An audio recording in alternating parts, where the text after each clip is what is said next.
downtime into meaningful progress with Rosetta Stone. Their immersive, intuitive method helps you naturally absorb and retain your new language whenever and wherever. You may have heard me say before that I use it because I'm in a bilingual family, and my mother-in-law thinks I don't understand what she's saying when she speaks Spanish. But thanks to Rosetta Stone, I do. Star Talk Radio listeners can grab Rosetta Stone's lifetime membership for 50% off.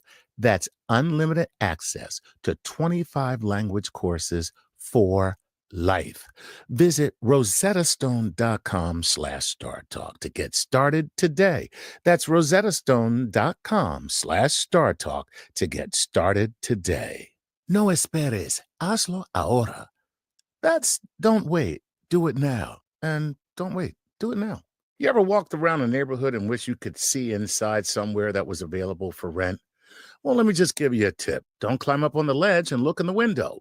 People will call the cops. Well, maybe you've walked past a place for rent and you wished you could peek inside. Maybe even explore the layout, envision the natural light streaming through the windows, or plan where your vinyl record collection would go. Well, at apartments.com, you can. With tools like their 3D virtual tours, you can see the exact unit you could be living in, and all from the comfort of your couch. And if you end up wanting to see it in person, you can book a tour online without having to speak to a leasing rep. Really envision yourself in your new home with apartments.com, the place to find a place. Get ready to leave the world behind, because right now on Paramount Plus, Star Trek Strange New Worlds is back for an all-new season of genre-bending adventures. Romance, mystery, action, space zombies, special guests. This show is going where no show has gone before. One show, infinite adventures. The new season of Star Trek Strange New Worlds, now streaming exclusively on Paramount Plus. Paul. Yes. Finally got to the bottom of the UAPs. Yes, which is, we don't know anything. But it's so fascinating. So we know a couple of things. We do. Yeah, so they go from UAP to IAP. Identified anomalous phenomena. Right. They're slices of pie and balloons sent up by little kids. So I feel good. Coming up on Star Talk. Welcome to Star Talk, your place in the universe where science and pop culture collide. Star Talk begins right now. This is Star Talk. Niel Degrasee Tyson, your personal astrophysicist. And today I have as my co-host. What's up? Hello, Mr. Mercurio. Good to see you, buddy. All right. Yeah. What you doing, man? Just running around trying to be funny and not annoying my wife. And I got a dog. As a professional comedian, you can't just try to be funny. You have to be funny. Well, it depends. There is no try. It depends on the fee. It's all. It's a sliding scale. So you're a writer and performer for the Late Show. I perform on the Late Show. I was a writer on the Daily Show, and you were on a while back. Awesome, with Mr. Shatner, one of the best shows we ever did. Excellent. And you got a Broadway show. I do, because I'm a big shot. Yeah. Permission to Speak. Yeah, directed by Frank Oz. What I like about that is it takes the improv dimension of a crowd interaction and it formalizes it into a show. And it's not like just crowd work, insult stuff. It's really like just getting people's stories. People have incredible stories. And I find that they like it because it's no judgment, say whatever you want. It's loose. It's good. And it's really fun. Great. And now it's online on YouTube and Patreon. All right. PaulMercurio.com. It is. Yes. So today's topic, we have with us the director of the All-Domain Anomaly Resolution Office.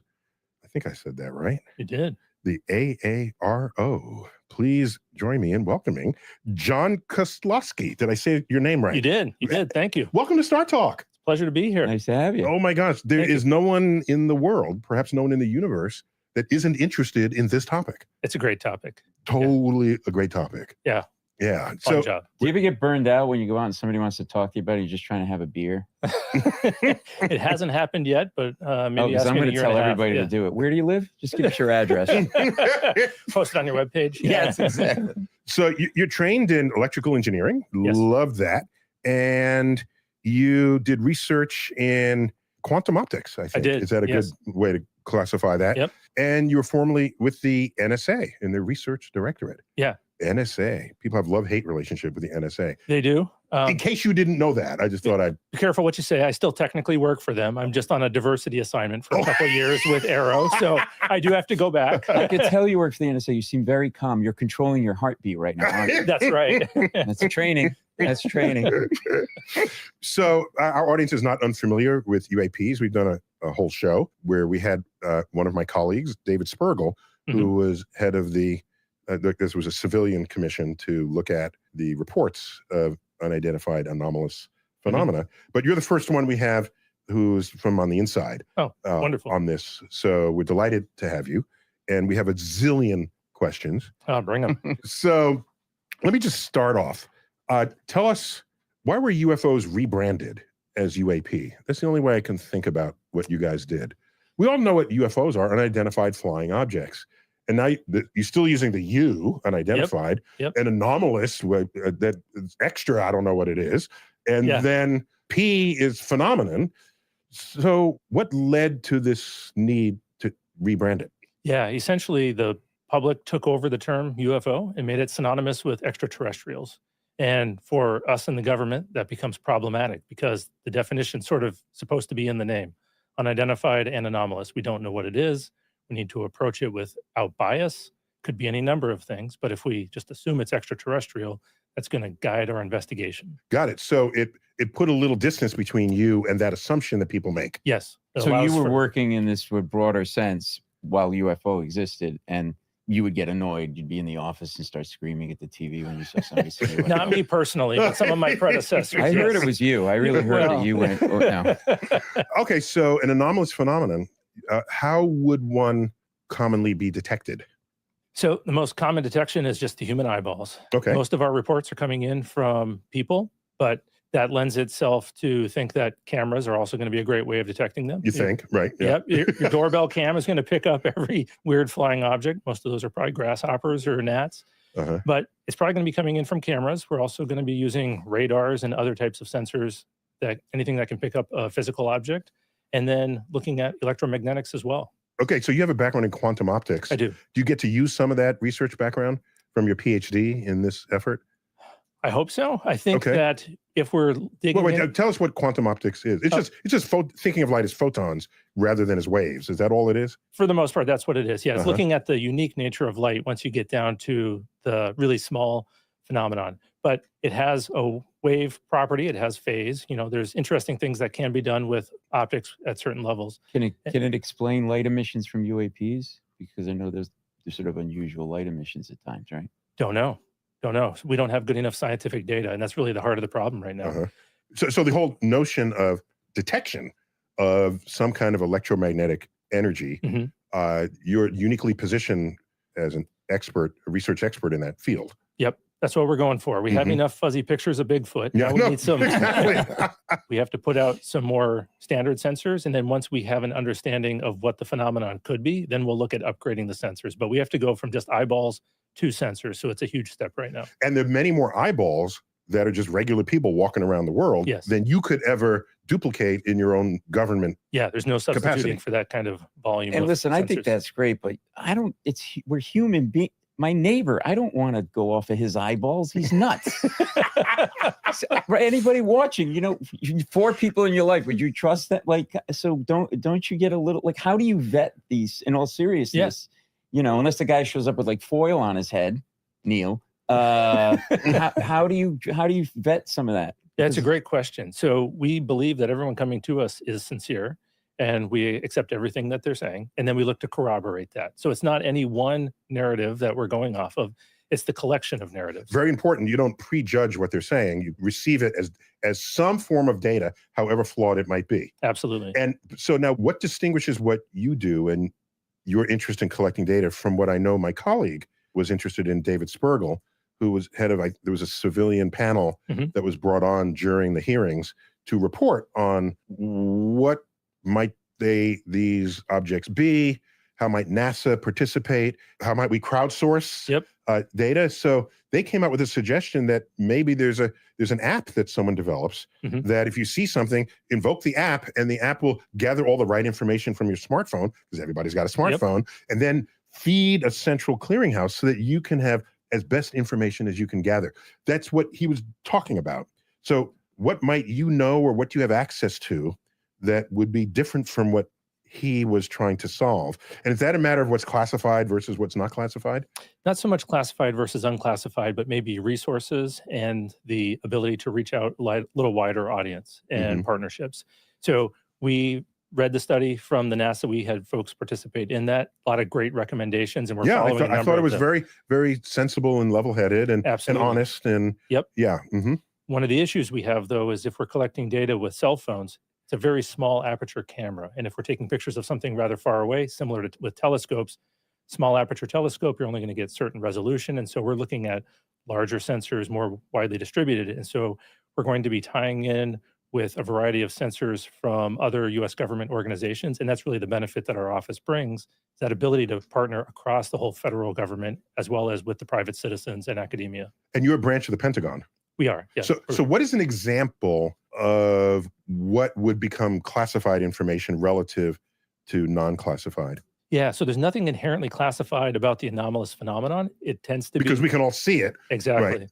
Yeah, and we don't know what it is, so you can't say that it's classified if you don't know what it is. We classify your ignorance. That's right. Well, I tell them that all the time with mine. But the issue is the platform it's collected on. So if we're collecting data, say, from a specific type of fighter, and it has really high fidelity sensors on it, we don't want to let the adversary know the capabilities of those sensors. So that data is classified until we can decrease the resolution perhaps, or remove the anomalous data from the sensitive part, not give away any of the capabilities, and then just focus on the scientific data. Because I think most people who think of something that would be classified, they're never thinking that maybe we classify how well we can observe something. That's exactly or right. what the specs are of this new device that came out of some new lab that the adversaries doesn't know we can measure with that precisely, or don't even know we have such a device.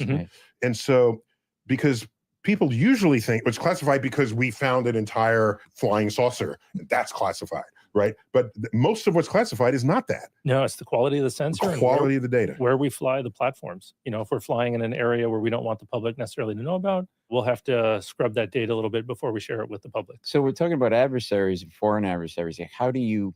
Foreign or domestic? Foreign. Get the speech right here. Foreign or domestic.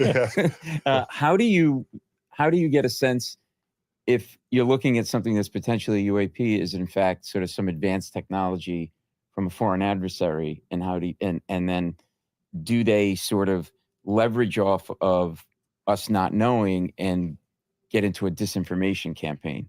Great question. Yeah, great question. Yeah, so thank you. I'm done. Yeah. Can I leave now? Yeah. You've earned your donation on Patreon.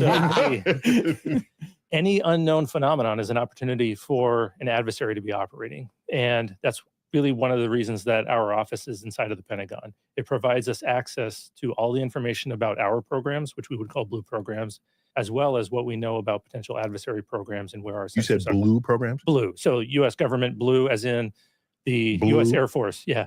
So let's get into some nitty gritty here. Yeah. So you want to collect data. We do. On objects where we don't otherwise know what it is. You have a clearinghouse for this data. What do you do? You pour over it? What do you do? And to tag that is, do you have standardized protocols? Because if you're getting data from all different sources, how do you get some sort of standard measurement so that you can relate it to each other? Lots of good questions. So the office is That's your second good question today. Thank you. Okay, that's your quota. Can I get a raise? Gold star. You're getting paid for this? Yeah. Look, I got 2 bottles of water for it.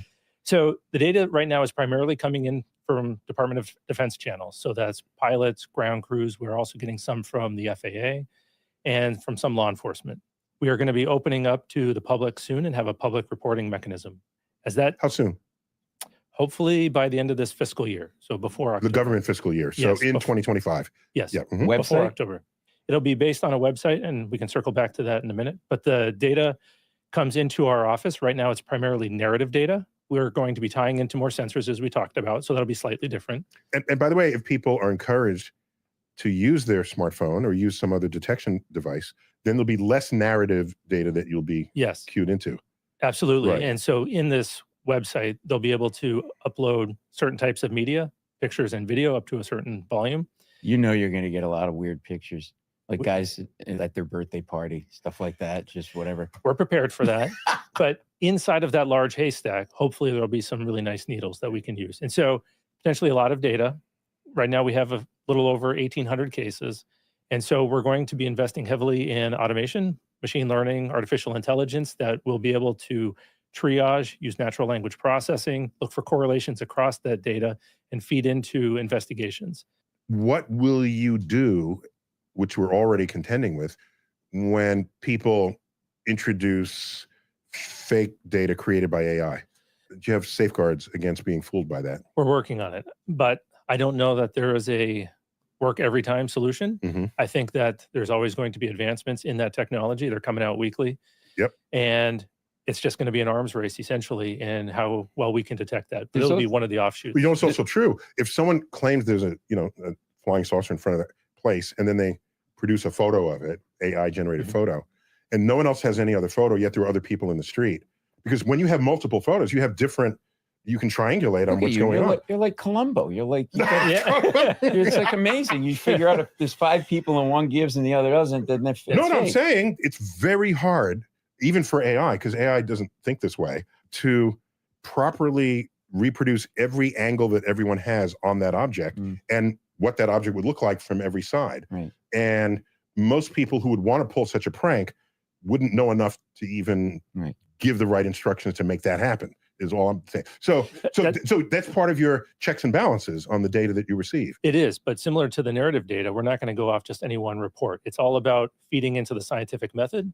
It'll Scientific method? Oh, what's that? What? You're going too fast now. Whoa, Mr. Big Shot. I work for the DOD. Real quick on AI. Yeah. There's theories that, AI in and of itself has its issues because it's designed in a way to give you the answer you want. It's a product that they want you to keep using, right? So in a way, you have to also sort through that, right? We do. Yeah, yes. because like I type in Paul Mercurio's handsome. Yes, you are. Yes, you are. And it just keeps coming back. No, in all seriousness, that's an issue. You've done this? You've tried. It sounds like you've done this. No, but in all seriousness, that can be an issue too, right? So you can only trust it so much in and of itself, inherently based on what it is right now. Yes, and there's also that possibility of hallucinations within AI. And so tell me about it. It's going to be essential for us to be using different types of systems and a variety of filters. But all of that is not to do automated analysis. It's to help do triaging, prioritize what gets put in front of a human and not remove the human. You're supporting just the more substantial evidence of AI.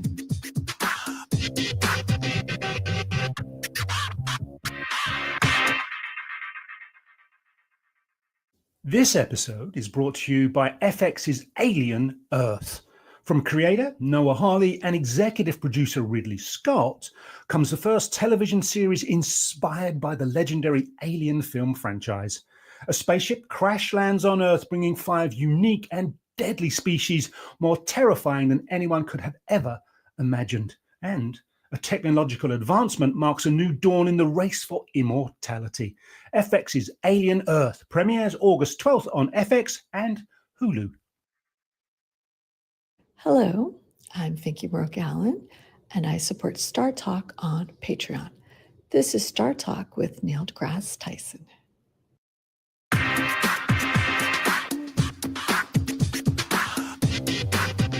Do you try to get information on the person reporting?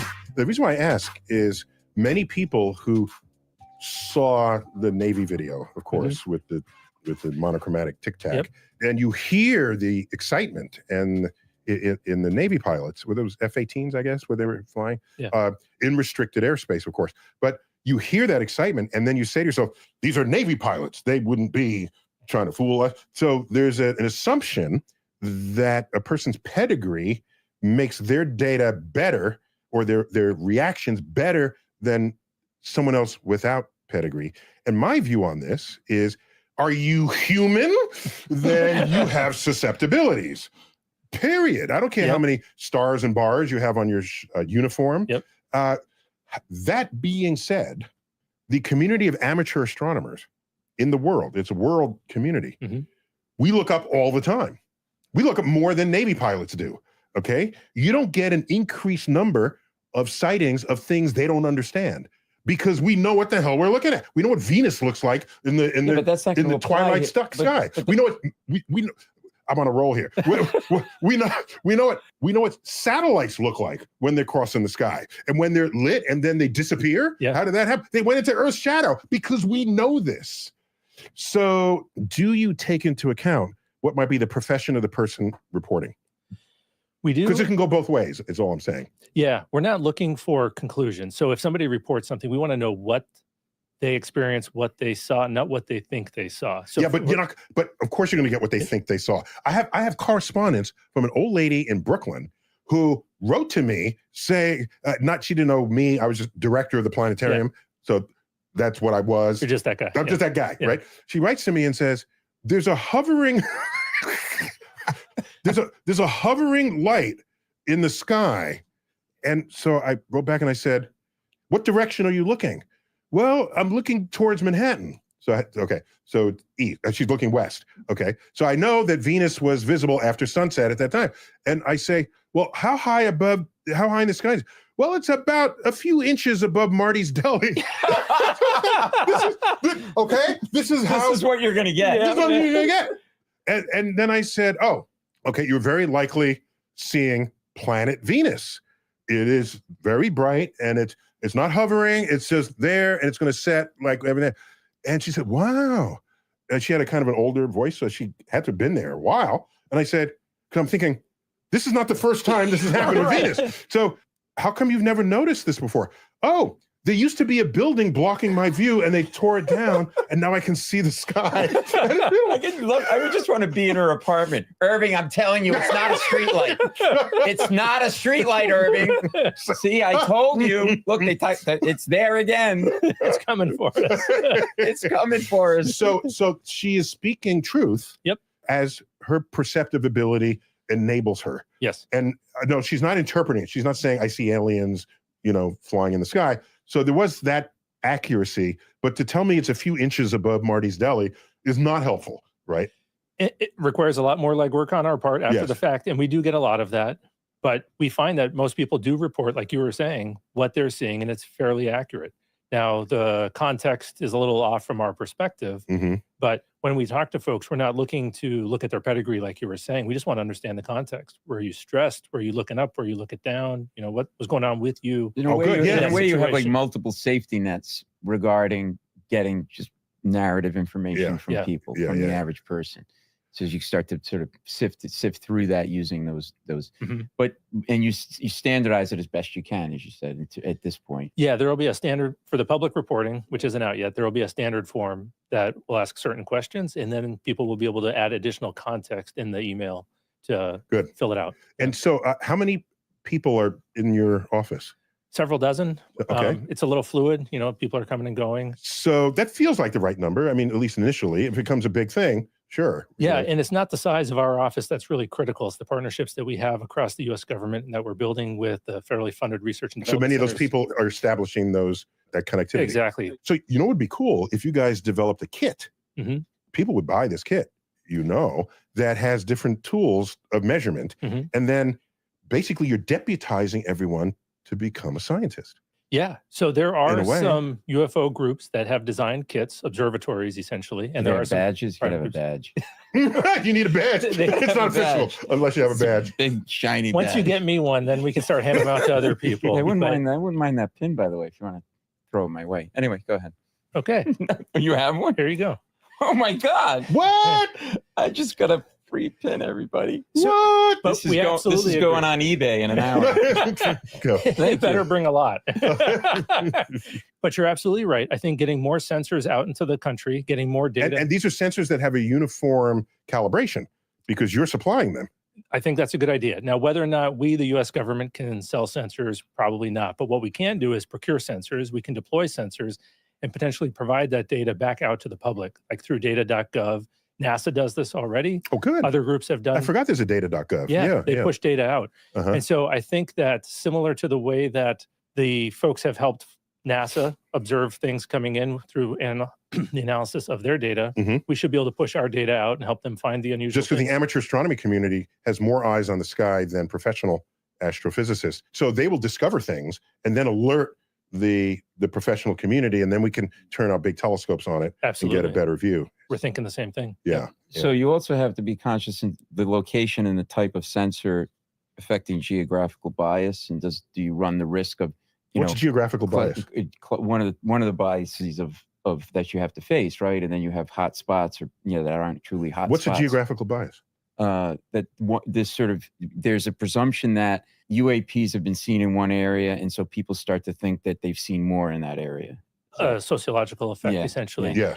So there's a couple issues that we're contending with. One, there could be a geographic bias just imposed by the natural environment. If there's more ambient light from cities, maybe they're going to be less likely to see the Venuses and less likely to report, or less likely to see the actual phenomenon. I like this future prospect of getting everyone to be your eyes on the aliens, or the eyes on the anomalies. Yeah, if it's a true anomaly and it's as rare as we think it is, right now for all the cases coming in, it seems to be less than 2% of those cases from good DoD reports, less than 2% after a careful analysis seem to be anomalous.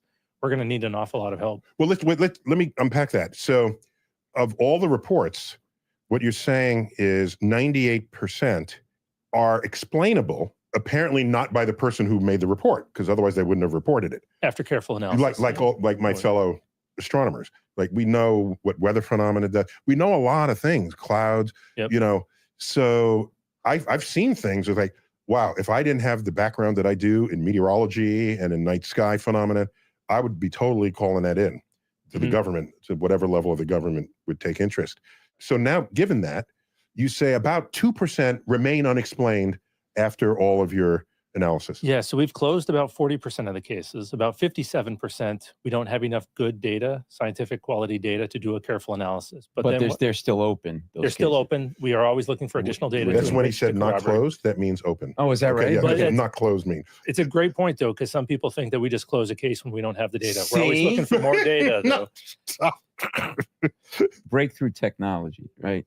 Is that a catch-22 in a way? Because if you're looking at something and trying to determine if it's so advanced that it technically meets the definition of breakthrough technology, but if you don't know what it is, how do you get that it's a breakthrough? And that's easy, because it behaves in ways that no known laws of physics would allow. And so that takes you outside of your zone of awareness. I think I asked him. So we actually, we're not quite as picky. So we're not requiring breaking the known laws of physics. We're just going well past the bounds of our engineering. So for example, we're not assuming that it can travel faster than the speed of light. We're just saying if it's in the lower atmosphere and it's going Mach 35, that's very interesting to us. Maybe physically possible, but the engineering would really be outlandish. But if it's doing something that you don't understand it's doing, it's technically could be breakthrough technology, because it's doing something that we don't have. And I would want the Pentagon to know what that is and then protect that. That's what I'd want it to do. Exactly. Oh, by the way, I read the full, I don't know if it's still the one used, the quoted description of what a UAP is and the government's response to it. It's something like, a UAP is anything that's unidentified and anomalous that could pose a threat to our military bases or operations. And I thought, no, that could pose a threat to any of us. Okay? I mean, I care about you, yes, but you're the freaking military. You're supposed to protect us. And you've got guns. We don't. We have a fighting chance. You don't. That's right. No, but it's America. Everybody's got guns. They have missiles. Okay, that's true. Get your arsenal straight here. Exactly. America. So tell me again your ongoing statistics on these reports. Where are you now, percentage-wise? Yeah, we have closed about 40% of our cases. Case closed. Yep. Yes. Yep. We understand what they are, right? About 57% are unresolved. And so those are in our active archive, always looking for that enriching data. And about 2% are unresolved. Unresolved. And unresolved means continuing analysis. They're mysterious. You can't explain them. Yep. You're waiting for some better data or some deeper understanding of what's going on that you might not have yourself. Right. And we're using those to guide our hypotheses that will help us decide how to tune our sensors when we put them in the field, tell us what to look for as we jump back into that scientific method. And how long will you keep a case like that open? We're never going to close it until we resolve it. Really? Yeah. And by the way, I want to emphasize what you just said. When we explore the universe, if we're just exploring, not knowing anything, you throw in some sensors, just tell me what you got. Once it makes a detection of some kind, however mysterious, the next round, we're going to focus on that. Yep. We're going to say, now that we have it's over here, it's got this spectral type, let's put in a special spectral analyzer for just that. And that way you can hone in more sophisticated sensors. Exactly. Yep. On what would otherwise be just a survey of what could be out there. Exactly. Yeah. Yep. As an example of a couple of those cases that merit further analysis that are helping us refine our hypotheses, there are a few triangles that have been seen by local law enforcement. These are glowing triangles in the sky. In this case, very, very black triangle, triangular prism. So it looks like a pie slice hovering about the size of a Prius, about 40 to 60 meters away. So as the officer was driving up to investigate underneath a glowing orb, which I'll get to those in a second. I am so afraid right now. I want a bunker. Can I get a bunker for Christmas? I'm worried enough about the damn triangle. Not floating orbs. Okay. All right. Now I'm scared. Okay, go. He slammed on his brakes, and this thing the size of a Prius, blacker than black, reared up 45 degrees and then shot up into the sky faster than anything he'd ever seen. Mm-hmm. And as it was leaving his sight, it shot out red and blue fireworks, flares, so bright it lit up the inside of his vehicle. He didn't see any propulsion, no wind, didn't hear anything over the sound of his own vehicle. And you have more than one of these sightings? We have a few others, one from local law enforcement, some from the... He was not able to get a picture. No, I thought... No dash cam, unfortunately. How unfortunate. Yes. Okay, that's our luck. They've got chest cams. Yeah. You know. Yeah, but you got to give all of law enforcement UAP cams. Right. So we're working very disappointed here. Really? Yeah. Wow, I am getting You're on it. Yeah. You're on a roll. We got to equip folks. You're absolutely right. I am so disappointed here. Yeah. So there have been cases, triangles. There have been cases of large orbs seen hovering a few. Why hundred didn't feet. the officer turn on their forward dash cam? In this case, he slammed on his brakes. It happened almost instantaneously, and he was terrified. He didn't know what was happening. He knew enough to notice it and respond by putting on his brakes. He couldn't just get the pull over, please. You couldn't do that. You can't do that. I throw a gum wrapper out and I get that. Yeah. I'm just saying, he had enough time to think about it, put on his brakes. If I see a triangle prism, I'm photographing it. I know, but it's out of fear, maybe. Like people are skeptical because they don't want to confront something they don't understand. In this case, I don't think he was skeptical. He was terrified for his life. And so he was just getting back to a safe position. That's what that was. Did he go in reverse? He did. 100 miles an hour backwards, while on the phone with his sergeant the whole time. On the phone, going backwards. Yeah. He can't terrified. Stop and take a picture? I don't think that's what your training tells you. Give me this guy's name and badge number. I want his badge number right now. I'm not sure that'll go well for you. Wait, there was a floating orb thing. Glowing floating orbs. In that same region of the country, a couple law enforcement officers had seen glowing orbs a few hundred feet above the ground, a few miles away. In one of these instances... Wait, if it's a few miles away, how do they know it was a few hundred feet above the ground? He was estimating based on height above trees. This is 4 inches above Marty's Deli. Yes. That's what this sounds like. That's exactly right. Okay? All right. That's exactly right. What part of the country was this? We'd rather not say. Okay, as we're conducting our investigations, we don't want to bias I'm taking a vacation. You got to tell me where, because I am not going there. So how precisely do you intersect either law enforcement or the public as a supplier of resources to them? Yeah, right now because you're not giving out kits yet, okay? Right. We're in the mode kits. where we're going to be providing a few kits to primarily federal law enforcement so that as they're conducting their normal job, if they come across the UAP, they'll be able to gather quality data for us. For the most, so this would be like a little black box, break seal in emergency for the alien. Well, we're hoping that they're going to use it more often, maybe for their law enforcement responsibility, so that they're well practiced and well versed in it. We don't want them just to use it once. And the primary role for us, though, is the analysis of the data. So they'll be able to provide whatever data they have. We will then go through a long checklist of other places we can get data, like FAA radars, for example, other sources of imagery. By the way, how do you define a hotspot? Like, how many things have to happen? What pattern of life has to happen, or frequency of something where you say that's a hotspot? So we've been hesitant to define hotspots at this point now because we don't know that we can get past the bias that we have, our collection bias. And so we're going to be working with some statisticians as we're moving more sensors out and getting data from the public to assess the noise in that data. And then we'll look at defining hotspots. So collection bias, fascinating term. I love it. It seems to me one of those would be a person's expectation to see something once they heard that other people have seen it. Yep. And then they will interpret something that might have otherwise have a simple explanation, but they're shocked into joining the crowd. Mm-hmm. Is that like a form of confirmation bias in a way? Yeah, I would imagine so. Yeah. No, because there was some fascinating case where there was a zoo where a leopard had escaped, and they put everyone on alert for the leopard, and they got like dozens of sightings across the city.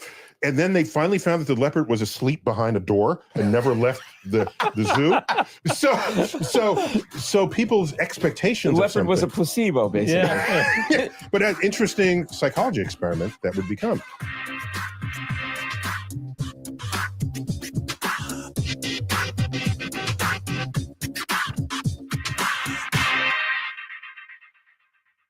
This episode is brought to you by FX's Alien Earth. From creator Noah Hawley and executive producer Ridley Scott comes the first television series inspired by the legendary Alien film franchise.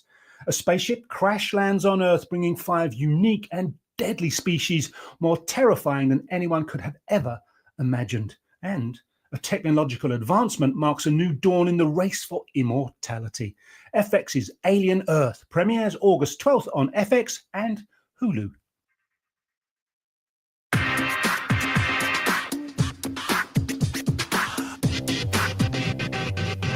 You work for the Pentagon. Yes.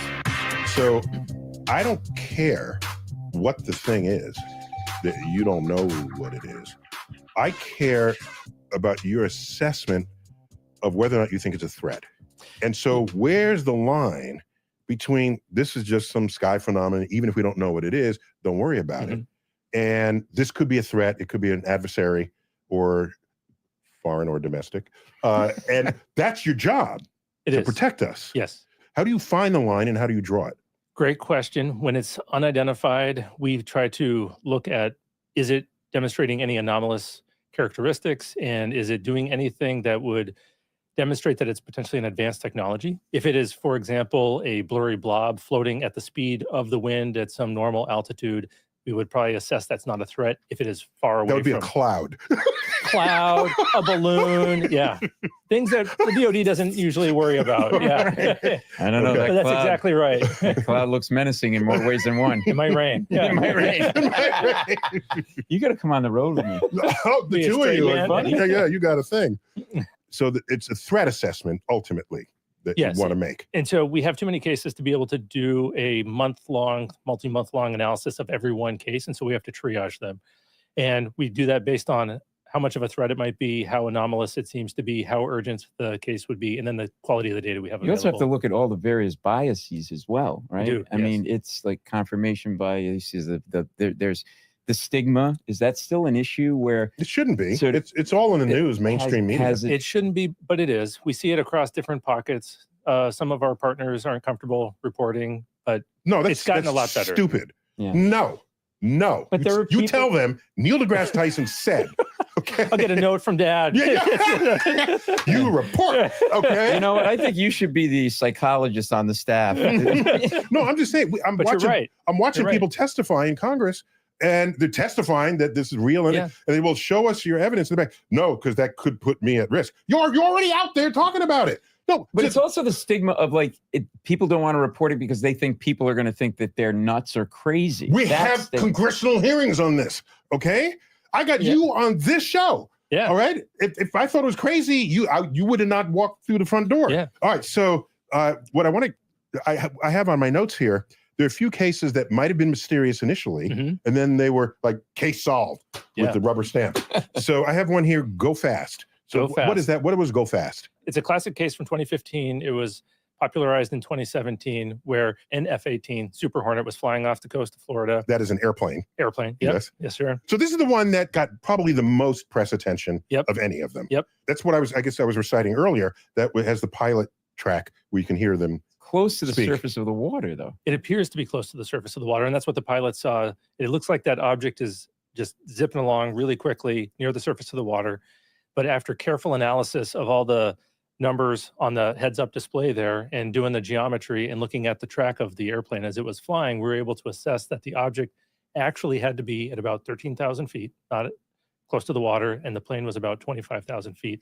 And there's actually an optical phenomenon called motion parallax, which I'm familiar with from astronomy, that makes it appear that the object is moving much faster relative to the background than it actually is. There's no rotor wash. There's no jet wash. There's nothing, though. That's what's fascinating about this. There's nothing, but with the parallax, we can assess that the object is moving actually at wind speed. So we don't know what that object is, but we know that it's moving. It's called a bird. It's consistent with a bird or a balloon. We don't know what it is, though. Or Superman. But wouldn't a balloon... It's a bird. It's a plane. But wouldn't a balloon sort of been more erratic? No, it will go with the wind. It just... A balloon can't go where the wind won't take it. But what if the wind shifts quickly? It's good. Then it would, but that's not what happened here. Yeah, at those altitudes, it's more like a stream. So it's like a leaf in the stream just going with it. And it sounds like he knows a lot about go fast. You should interview him. Yeah. No, we're going to bring him on staff later. Yeah. Look, so there's a case here. It might be anecdotal, but it could very much happen. And this happened in New Jersey, I was told. There was a squad car that was tracking a UFO in the sky.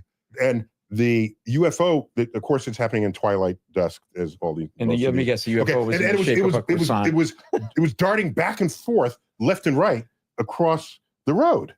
Okay, it was this glowing light hovering, darting back and forth, and he's calling this in, and you can hear it. And then, so what is it? And then they found out. And this is a little bit of your motion parallax problem.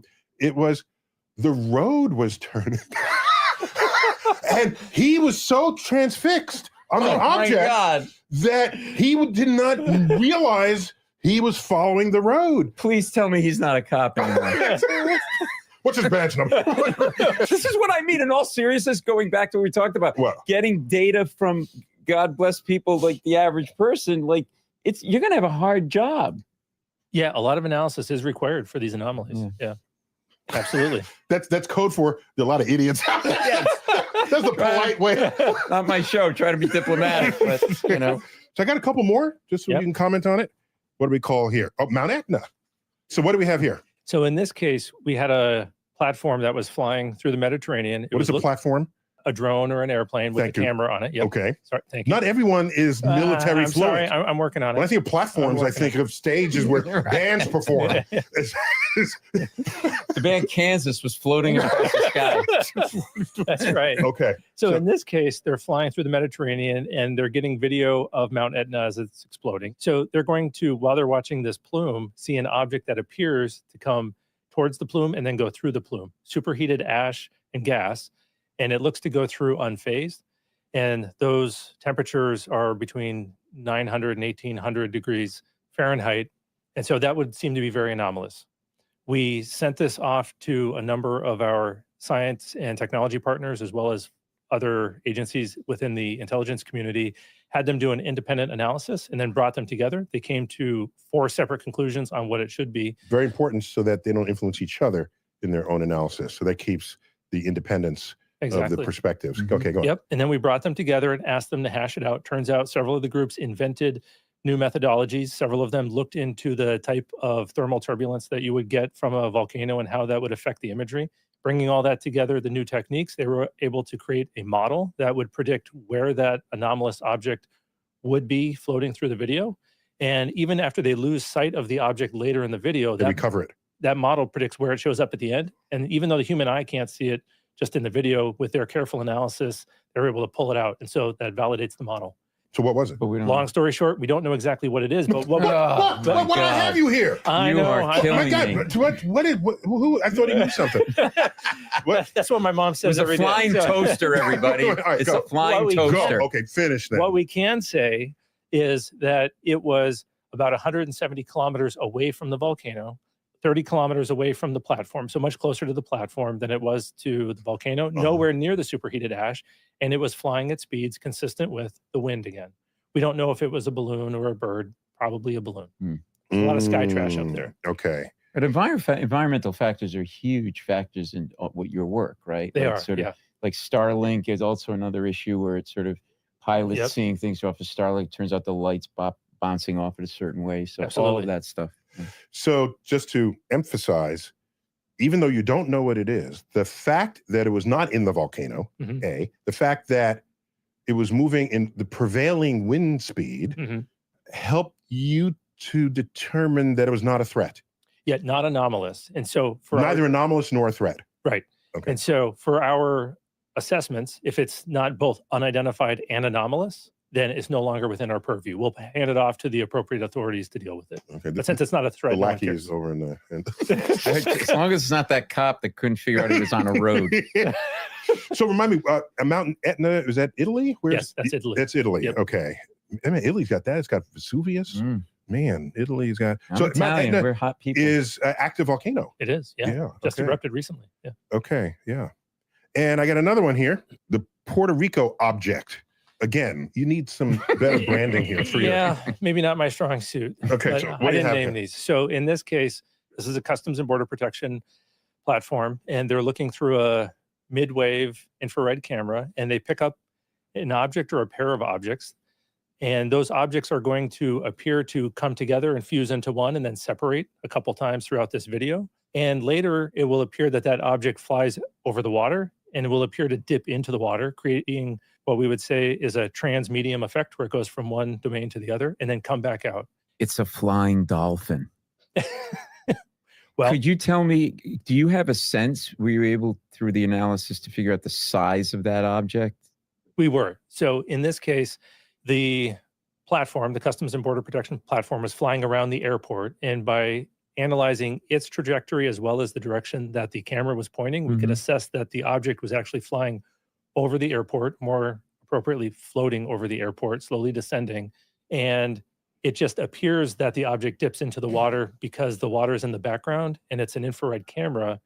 And we get something called thermal crossover, where the temperature of the water equals the temperature of the object. And you can't distinguish them at that point. Exactly. Yeah. So it looks like it merges in. And we can assess it was about a 1 meter size object. In the remake of the Thomas Crown Affair, where there's a heist of art, Yes. what they do is they heat up the room. They kill the air conditioner, and it's a very hot day. And so the temperature begins to rise until it's the same as the body temperature of the thieves, so that the infrared cameras can't distinguish just the air, which is radiating infrared, with the skin temperature of the people. Turns out there would be a way to do it, but a given is Hollywood, so that's fine. Because gas has a different density of the radiation than a solid object would. So you would be able to define a border between the two, but one wouldn't pop the way it would otherwise be. So yeah, if you don't know that, then you don't know that, right? Yep. Yeah. So in this case, we assessed that it was likely either a balloon or a pair of sky lanterns, or a pair of balloons rather, or a pair of sky lanterns that are just changing in orientation with the wind, that wind thing that you wanted to happen with the balloons, that happening. What is a sky lantern? So sky lantern would be like a Chinese lantern where you have a light. Okay. And some cultures, they pop those up, and it's buoyant by heated air. That's exactly right. And as it's losing fuel, it's going to descend. And this is near some resorts in Puerto Rico where they tend to launch those sky lanterns for weddings. So it's consistent with that, but we don't know for sure if it's sky lanterns or balloons. Got it. One thing, just as we try to land this plane, what's your relationship with conspiracy theorists?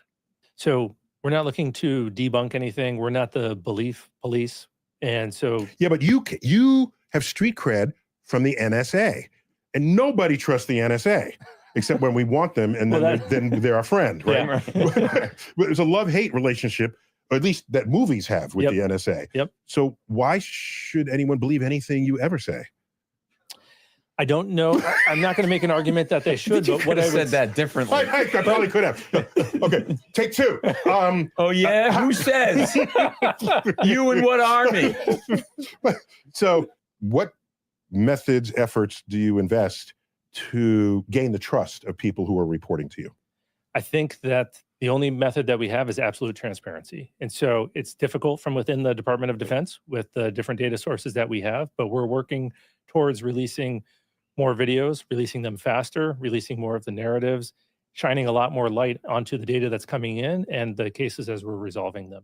And I think it's just through that transparency that we're going to build trust. Well, also the transparency, to me, it would help educate us to know what to and not look at, right? So it's that fine line that you have, there's security issues, private data. By the way, I know you're NSA and you're doing this, you get set and your hands on a lot of sensors. Please tell me you're not going to check my Google searches and find out that I'm a Buzz Lightyear fan group fan because it's very embarrassing. They've already done that. So it's too late. I did my homework coming in. Right.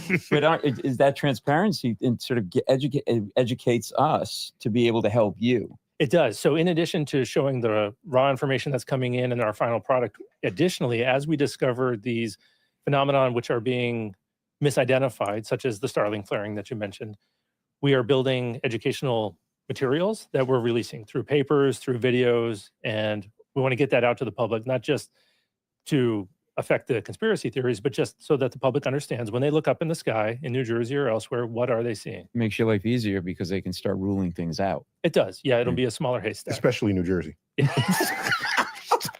I love New Jersey.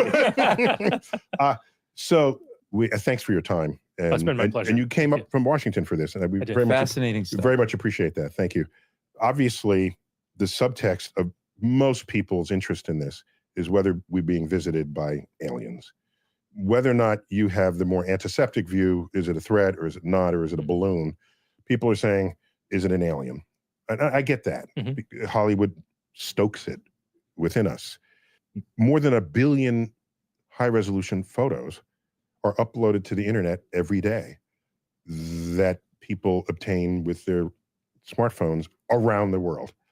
So it seems to me if there were aliens visiting us, it would be crowdsourced without your prompting.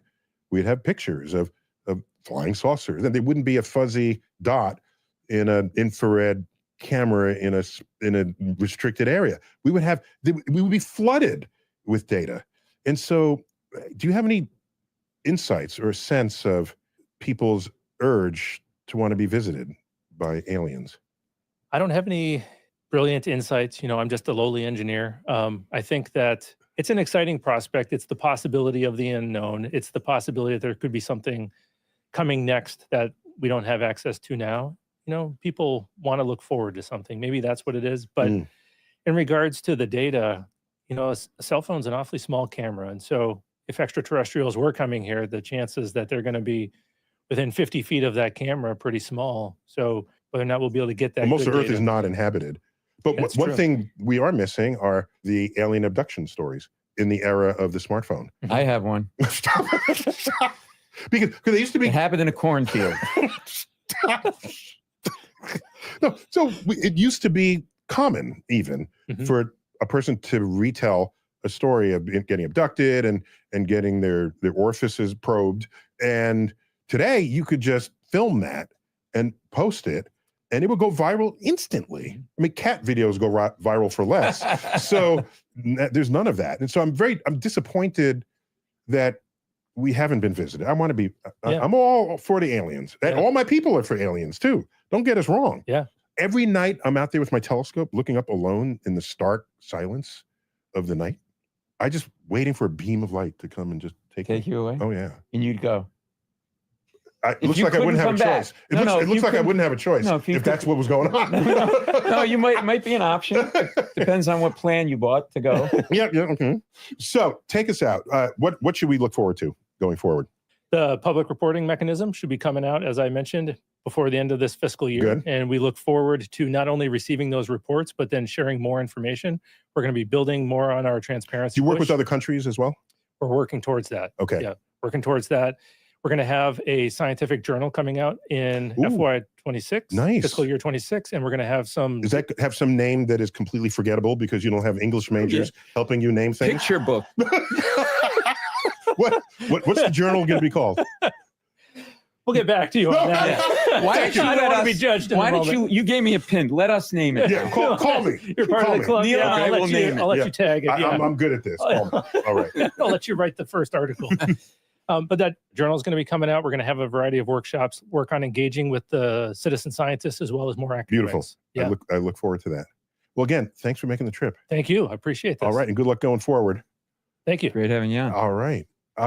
Dude, thanks for being here. Yeah, it was so much fun. All right. Really understand more now, which is great. This has been Star Talk, devoted entirely to UAPs. Ooh. What was that?